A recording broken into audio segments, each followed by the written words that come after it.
Ma'am আজকে তো রাখি বন্ধন, সেই জন্য আমার ভাইকেও নিয়ে এসেছি স্কুলে। ঠিক আছে বেটি, ভালো করেছো, ভিতরে আসো। আরে কই তোর ভাই? সোনালি তুমি পিছনে চলে যাও, এখানে আমার ভাই আর আমি বসবো। না না, আমি এখানে বসবো, তোমাকে বললাম না এখান থেকে চলে যেতে, না হলে আমি ম্যাডামকে বলে দিব। ঠিক আছে বল ম্যাডামকে। ম্যাডাম সোনালি এখান থেকে উঠছে না। আরে সোনালি তুমি এখান থেকে সরে যাও, মোনার এখানে ওর ভাই বসবে।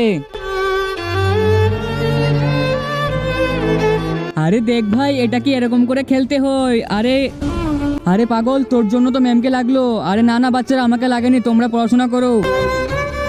ম্যাডাম আমি কি আমার ভাইয়ের সঙ্গে বাইরে খেলবো? হ্যাঁ বেটি যাও।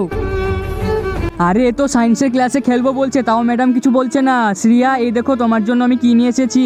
এই দেখো আমি রাখি আর চকলেট নিয়ে এসেছি। ঠিক আছে ম্যাডাম, তুমি অনেক ভালো। এই দেখ ভাই, তোর জন্য আমি রাখি আর চকলেট নিয়ে এসেছি। আরে ম্যাডাম তুমি শ্রিয়াকে কিছু বলছো না কেন? ওর কাছে তো কেউই নেই। তার আগে বন্ধুরা, আমার এই ভিডিওটি দেখে যে লাইক আর সাবস্ক্রাইব না করবে তাদের মোবাইলটি যেন হাত থেকে পড়ে গিয়ে নষ্ট হয়ে যায়। আর যারা লাইক সাবস্ক্রাইব করে দেবে তাদের মা বাবা যেন অনেকদিন বেঁচে থাকে। তাড়াতাড়ি সবাই লাইক আর সাবস্ক্রাইবটা করে দাও।